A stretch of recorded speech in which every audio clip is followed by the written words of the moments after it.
नमस्कार, स्वागत है आपका। गुहार छत्तीसगढ़ देख रहे हैं आप। मैं हूं आपके साथ प्रशिता शर्मा। बृजमोहन का बम। जी हां, छत्तीसगढ़ के राजनीतिक चाणक्य कहे जाने वाले कद्दावर बीजेपी नेता और सांसद इन दिनों अपने ही पार्टी की सरकार के खिलाफ नजर आ रहे हैं। एक सप्ताह के अंदर रायपुर सांसद बृजमोहन अग्रवाल ने प्रदेश के मुखिया विष्णुदेव साय को 2 पत्र लिखकर अपनी बातें उनके सामने रखी है। पहला पत्र बर्खास्त शिक्षकों को लेकर था, तो दूसरा पत्र राजधानी में कानून व्यवस्था को लेकर है। बृजमोहन अग्रवाल को कांग्रेस की बी टीम का सदस्य कहा जाता रहा है। 2023 विधानसभा चुनाव में उन्होंने बड़ी जीत दर्ज कर रिकॉर्ड कायम किया था और मंत्री भी बने। लोकसभा चुनाव में पार्टी ने उन्हें रायपुर लोकसभा चुनाव लड़ाया, वो जीते, जिसके बाद उन्हें अपनी मंत्री की कुर्सी छोड़नी पड़ी थी। जानकारों की माने तो बृजमोहन अग्रवाल इससे काफी नाराज भी रहे और अब जब सांसद बन गए हैं तो पत्रों के माध्यम से सरकार को घेर रहे हैं। बृजमोहन अग्रवाल के लेटर पर सियासी बयानबाजी हो रही है। एक तरफ पत्र को लेकर डिप्टी सीएम अरुण साफ कह रहे हैं राज्य सरकार उनके सुझाव पर विचार करेगी, तो दूसरी तरफ पूर्व मंत्री तंज कस रहे हैं। तो आज गुहार छत्तीसगढ़ में पत्र पर सियासत छत्तीसगढ़ में क्यों हाय है, चर्चा करेंगे। उसके पहले आप राजनीतिक प्रतिक्रियाएं सुन लीजिए। हमारी राजधानी रायपुर में जो हमारे सुरक्षा के जवान हैं, जो हमारे ट्रैफिक के जवान हैं, उनकी कमी बहुत ज्यादा है और उसके कारण कहीं न कहीं अपराधियों में जो डर और भय पैदा होना चाहिए वो नहीं हो रहा है। रायपुर की सबसे बड़ी समस्या अगर कोई है तो ट्रैफिक की समस्या है और इसके लिए रायपुर पुलिस को, राजधानी की पुलिस को, क्योंकि राजधानी की पुलिस को वीआईपी की सुरक्षा में, बाकी सुरक्षाओं में भी और बहुत ध्यान देना पड़ता है, तो उनकी भर्ती के लिए तुरंत स्वीकृति दें, इस बात का आग्रह मैंने माननीय मुख्यमंत्री जी से किया।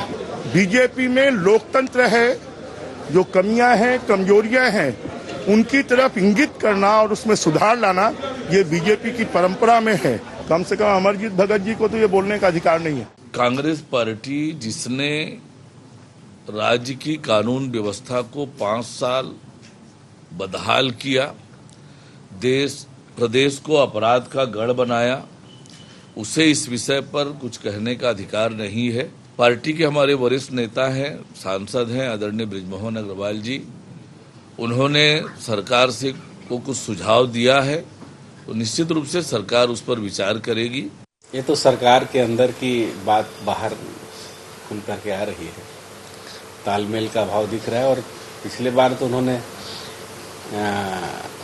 पत्र लिख करके कुछ आगाह किया था, लेकिन इस बार तो इनका पत्र नहीं है, लेटर बम है। जो सरकार की कमजोरी है उसको खुल करके उन्होंने सबके सामने लाया है। बहुत स्वागत योग्य है। यहाँ का यातायात व्यवस्था, कानून व्यवस्था, उसके लिए रूलिंग पार्टी के सांसद अपने पार्टी के मुख्यमंत्री जी को इस बात के लिए आग्रह कर रहे हैं कि कानून व्यवस्था को ठीक किया जाए, जो यातायात व्यवस्था उसको ठीक किया जाए। मतलब सब कुछ ठीक नहीं चल रहा है, ठीक करने की बात कर रहे हैं। तो सांसद बृजमोहन अग्रवाल के 2 पत्र और उसी के साथ कई सवाल जिस पर छत्तीसगढ़ में सियासत है। कानून व्यवस्था को लेकर एक बार फिर विपक्ष को ये मुद्दा मिल गया है। हालांकि बृजमोहन अग्रवाल को कांग्रेस की बी टीम हमेशा से कहा जाता रहा है, लेकिन सांसद बनने के बाद उन्होंने ये पत्र लिखे और उसके बाद उनका ये भी कहना है कि लोकतांत्रिक पार्टी है, सभी को बोलने का अधिकार है और अगर कहीं समस्या है या खामियां है उसको बताया जाएगा और सरकार उसे दूर करेगी। चर्चा इसी पर। उसके पहले जान लेते हैं गुहार पॉइंट्स क्या है। सांसद बृजमोहन अग्रवाल के पत्र के क्या मायने? राजधानी में कानून व्यवस्था की स्थिति कितनी खराब? विपक्ष कितना भुना पाएगा कानून व्यवस्था का मुद्दा? क्या सरकार पर प्रेशर पॉलिटिक्स तो नहीं? इन्हीं मुख्य सवालों के साथ चर्चा की शुरुआत करेंगे। खास पैनल हमारे साथ जुड़ गया है, परिचय आपका करा देते हैं। कांग्रेस से प्रवक्ता अंशुल मिश्रा हमारे साथ जुड़ गए हैं।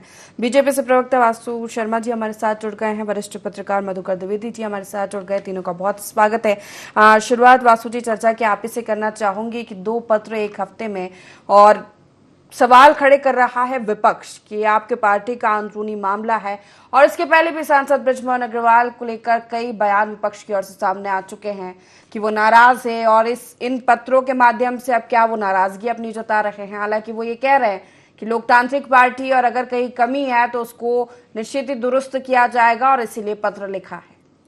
प्रतिक्रिया आपकी।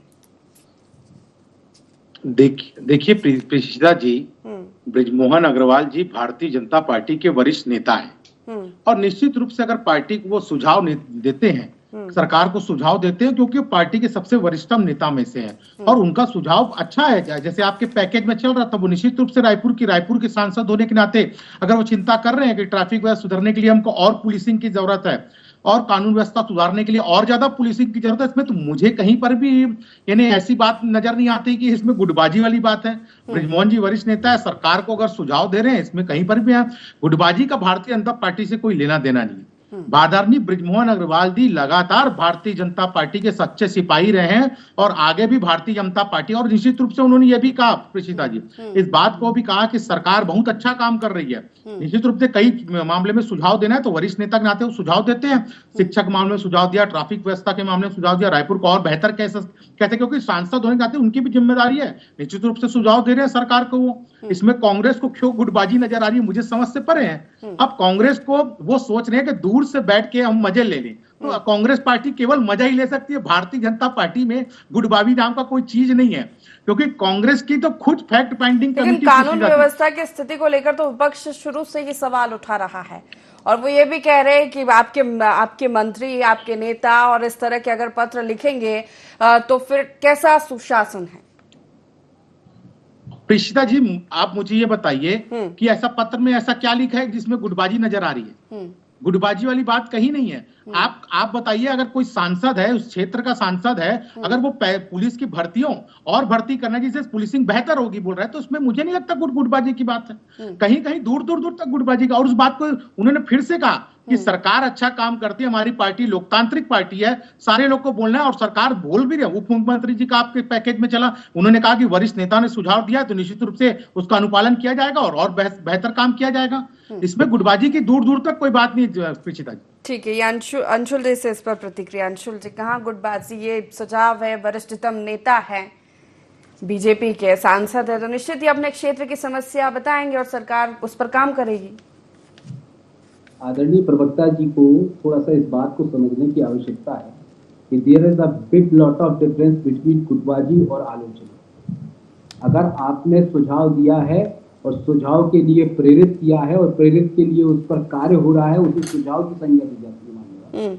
और जिस प्रकार से वो पत्र लिखा हुआ है और उस पत्र को उस समय में लिखा गया है कि हफ्ते पिछले 1.25 साल में मंत्री विस्तार का गठन होते और सही समय पर किया गया है, उसे सरकार में चलती हुई गुटबाजी का संज्ञा दी जाती है। राजनीतिक व्यक्ति है, बातों की जलेबी बनाना आपको बखूबी आता है, इस बात से आपने सिद्ध कर दिया। आपने कहा कि हमारी सरकार में किसी भी प्रकार की गुटबाजी नहीं है, तो आदरणीय बृजमोहन अग्रवाल जी ने यह क्यों कहा कि आयोग निगम मंडल में हमारे आदमियों को किसी को स्थान नहीं मिला? तो ये हमारे आदमी और तुम्हारे आदमी कहाँ होता है? जहाँ गुटबाजी होती है वहां पर होता है, पहली बात। दूसरी बात, आदरणीय बृजमोहन अग्रवाल जी बृजमोहन जी ने ऐसा शब्द कब कहा निगम मंडलों की कि मेरे आदमियों को निगम मंडलों में लिखा था, कब कांशुल जी बता दें? कुछ नहीं हो सकता।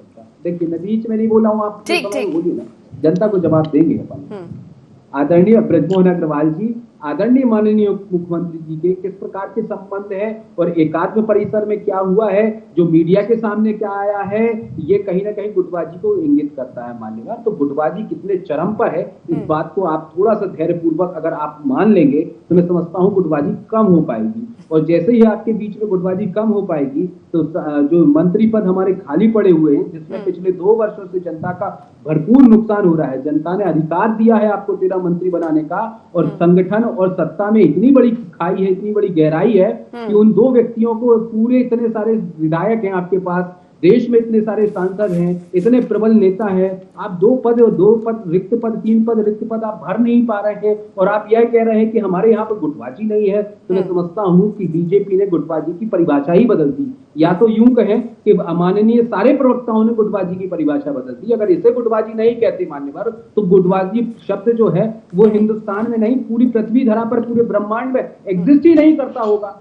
इतनी बड़ी गुटबाजी कि उप मुख्यमंत्री अपनी पैरवी करने के लिए दिल्ली दरबार में बैठे होते हैं, यहाँ पर कानून व्यवस्था चरमरा जाती है और वो अपने आप को मुख्यमंत्री का पद का प्रबल दावेदार कह देते हैं और मुख्यमंत्री पद का दावेदार नहीं होने के कारण दूसरों को मुख्यमंत्री की अपने आप को मुख्यमंत्री की रेस में चल जाते हैं। तो ये तो कुर्सी दौड़ हो रही है साहब, गुटबाजी सच में नहीं हो रही है। कोई कहीं जा रहा है, कोई कहीं जा रहा है, संगठन की मानी नहीं जा रही है। खैर, यह आपका एक अंदरूनी मामला है, यह आपका आंतरिक वो पार्टी का लोकतंत्र बता रहे हैं, जैसे विपक्ष भी बताता है। जब विपक्ष की बैठकों में इस तरह की बातें सामने आती है, जब जिला अध्यक्षों की बैठक में जब खुलकर जिला अध्यक्ष बोलते हैं कि किसकी कमी और कहाँ कमियों की वजह से चुनाव हारे हैं, तो वो भी इसे पार्टी का लोकतंत्र बता रहे हैं ये आपने कि जहां बोलने का अधिकार है और सरकार कमियां हैं और उसको पूरा किया जाएगा, सुझाव है, पत्र बिल्कुल बहुत अच्छी बात कही आपने। इन्होंने बताया कि पार्टी का लोकतंत्र है, आपने उसका उदाहरण भी दे दिया कि जिला अध्यक्ष अपनी समस्याओं को अपने बड़े नेताओं के सामने इंगित करते हैं और बताते हैं कि ये समस्या है, इसे ठीक किया जाना चाहिए, इसे बेहतर करना चाहिए। मैं समझता हूं कि पार्टियों में लोकतंत्र होना अति अनिवार्य है, लेकिन पार्टियों में अगर जब सिलेक्टिव लोकतंत्र हो जाता है, जब हमारे और तुम्हारे वाद की राजनीति चालू हो जाती है, तो उसे गुटबाजी कहा जाता है, उसे लोकतंत्र और आंतरिक लोकतंत्र नहीं कहते हैं। जब आंतरिक लोकतंत्र की बात इस वाले मामले में कर रहे हैं कि 2-2 पत्र एक हफ्ते में दे रहे हैं, जबकि इनके यहाँ पर मंत्री पद भरे नहीं गए, और दूसरी ओर जब इनके प्रदेश अध्यक्ष का चयन किया जाता है तब कोई आंतरिक लोकतंत्र नहीं आता, जब इनके मंडल अध्यक्षों का चयन किया जाता है तब कोई आंतरिक लोकतंत्र कहाँ चला जाता है? मंगल ग्रह पे। फिर आंतरिक लोकतंत्र कहाँ चला जाता है? ब्रह्मांड के बाहर। फिर इनका लोकतंत्र नहीं आ जाता, रातों रात एक चिट्ठी आ जाती है कि हाँ फलाना व्यक्ति जो है वह प्रधानमंत्री बन जाएगा, हाँ फलाना व्यक्ति जो है वह मुख्यमंत्री बन जाएगा। यहाँ जब पर्ची सिस्टम आता है तब इनका आंतरिक लोकतंत्र कहाँ चला जाता है? जब इनको 2 मंत्री पद को भरना रहता है और अपने लोगों को बिठाना रहता है, तब यहाँ पर आंतरिक लोकतंत्र हो जाता है। इसे आंतरिक लोकतंत्र की संज्ञा नहीं दी जाती है, इसे सिलेक्टिव लोकतंत्र की संज्ञा दी जाती है। जो सिलेक्टिव लोकतंत्र जो होता है वो कहीं ना कहीं इस बात का घोतक होता है कि चलती हुई सरकार और संगठन में जमीन आसमान का फर्क समझ में आ रहा है।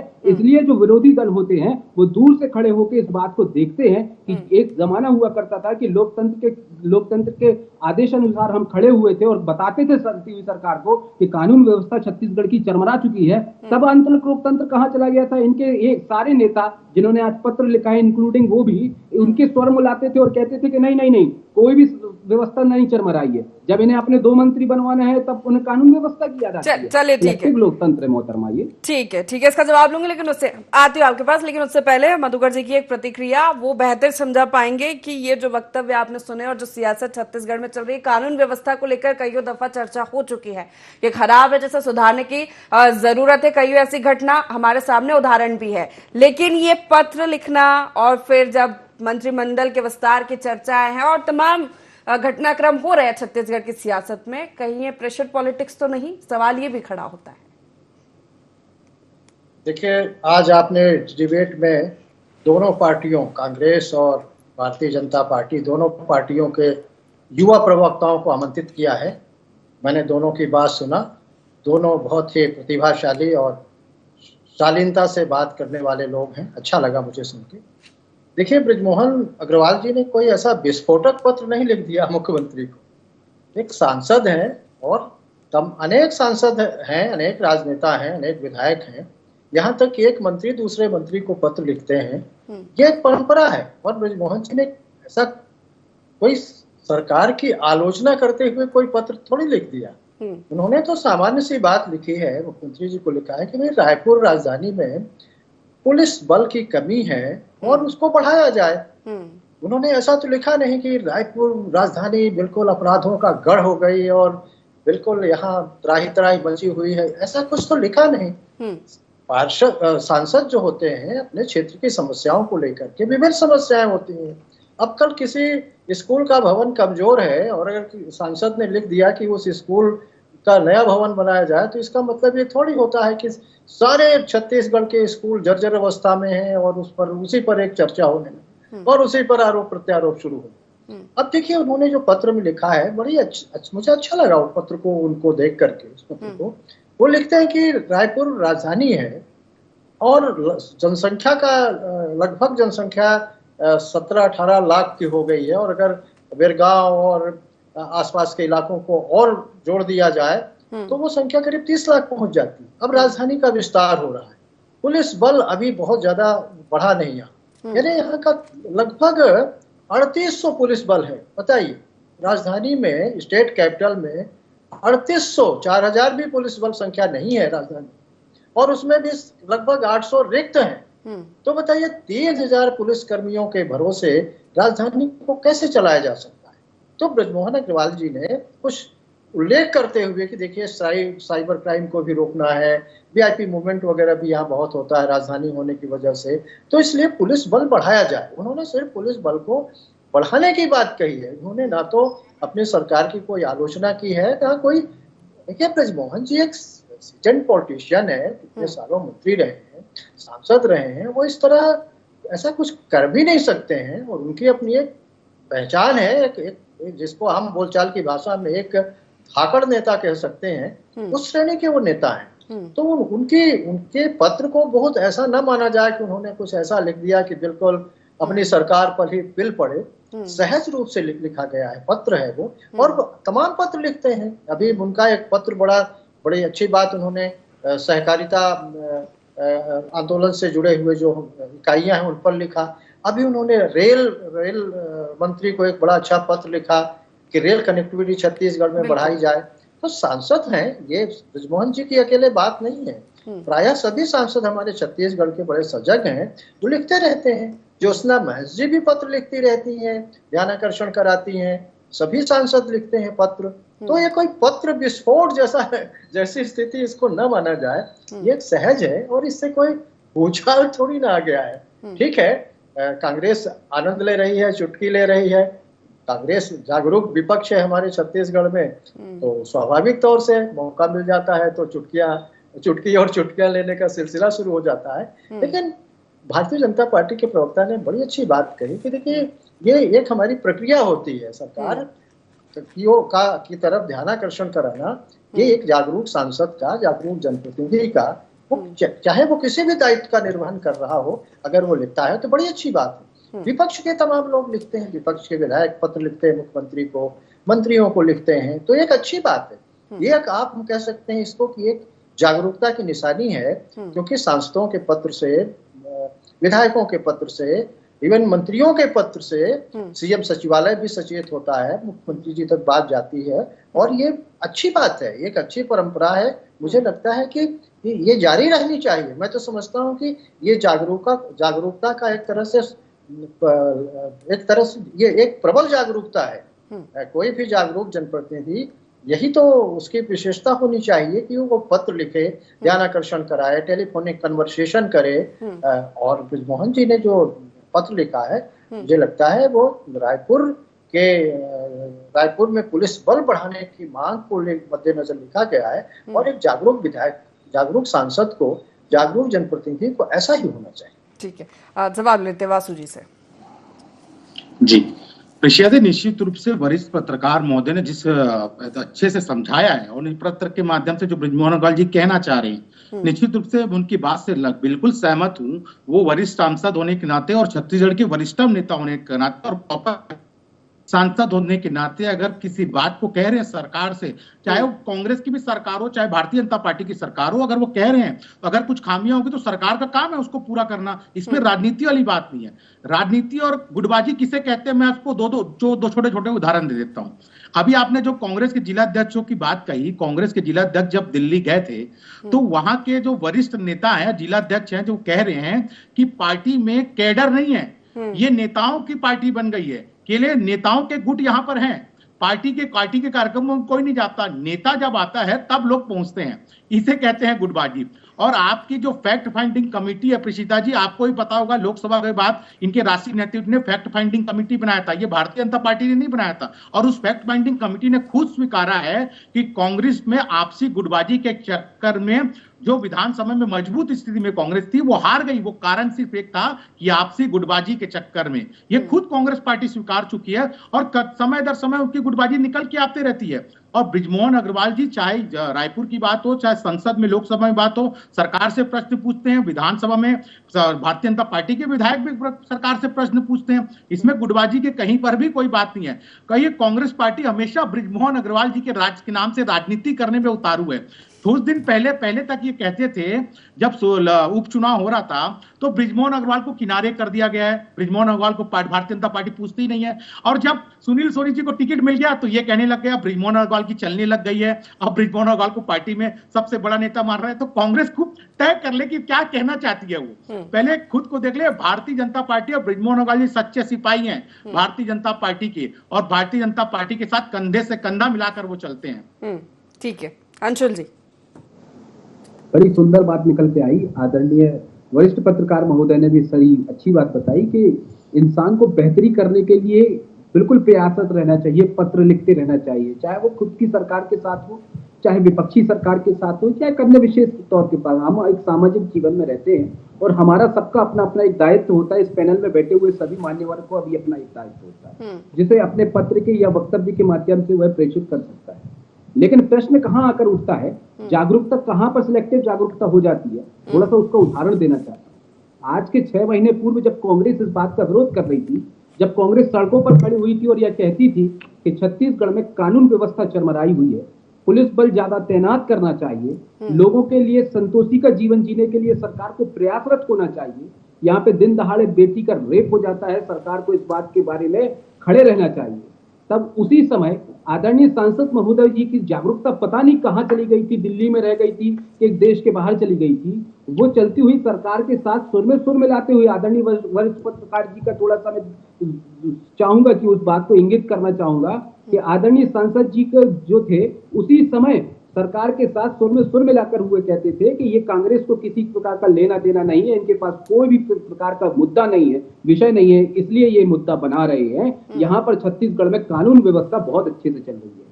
मैं इनसे पूछना चाहता हूँ आदरणीय प्रवक्ता जी से कि सांसद महोदय को पिछले 6 महीनों में ऐसा क्या दिख गया कि उनको पत्र लिखना पड़े। इसके पहले तो उनको वो दिखना ही रहा था। हो सकता है जागरूकता उनकी दिल्ली से वापस आ गई हो, छत्तीसगढ़ के प्रति प्रेम बढ़ गया हो, एक बात। दूसरी बात, आपने एक बड़ी अच्छी बात कही माननीय वरिष्ठ पत्रकार ने कि ऐसा कोई उन्होंने पत्र लिख के कोई बम विस्फोट नहीं किया। माचिस की तीली जलाने से मान्यवर बम विस्फोट नहीं होता है, लेकिन जहां पर बारूद की फैक्ट्री होती है और वहां पर अगर छोटी सी भी चिंगारी उत्पन्न हो जाती है तो बड़ा बम विस्फोट हो जाता है।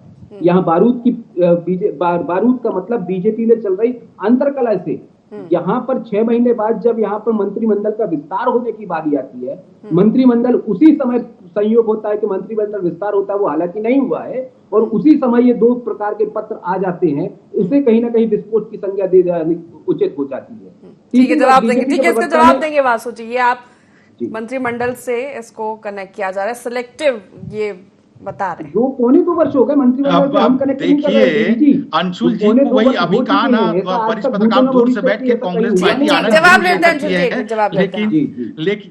लेकिन ऐसा कुछ होने वाला नहीं है। कांग्रेस पार्टी को अपने पार्टी को संभालना चाहिए पहले, उसके बाद भारतीय जनता पार्टी की तरफ। खुद के घर शीशे के हो और दूसरों के घर पत्थर उछाल रहे हो, ऐसा नहीं चलेगा। पहले अपने घर को संभाल लो।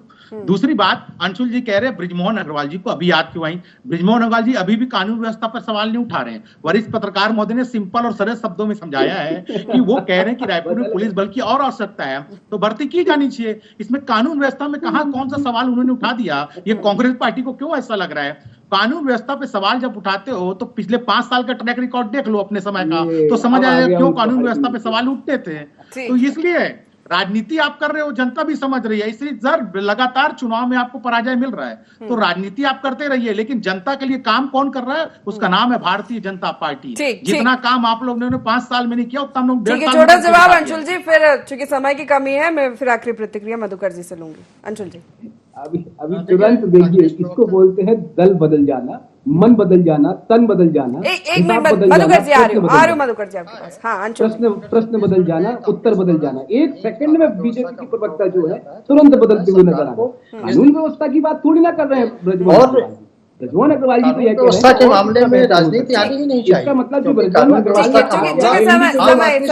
छत्तीसगढ़ की जनता से IND को जो वक्तव्य दिया है वो बृजमोहन जी ने गलत दिया है, क्योंकि बीजेपी के प्रवक्ता बातों में फंस गए, खुद की बातों में। इसलिए बृजमोहन अग्रवाल जी के हिसाब से कानून व्यवस्था बेहतर ही नहीं है। तो 57,000 शिक्षकों ठीक है मधुकर जी, उसमें भी बृजमोहन जी गलत है। ठीक है मधुकर जी, आखिरी प्रतिक्रिया फिर चर्चा को समाप्त करूंगी। ठीक है अंशुल, समय हो चुका है, चूंकि समय हो चुका है, मुझे आखिरी प्रतिक्रिया लेनी। मधुकर जी देखिए, अगर बृजमोहन जी ने पत्र लिखा है तो सरकार को उनके पत्र को तवज्जो देना चाहिए। वो सांसद हैं और वरिष्ठ राजनेता हैं। और मुझे लगता है न सिर्फ ब्रजमोहन अग्रवाल जी बल्कि कोई भी सांसद, कोई भी विधायक, कोई भी जनप्रतिनिधि अगर सरकार को पत्र लिखता है, सरकार को किसी समस्या की ओर सरकार का ध्यान आकृष्ट करता है, तो सरकार को गंभीर होना चाहिए, क्योंकि वो छत्तीसगढ़ की जनता के हित में ही बातें होती हैं।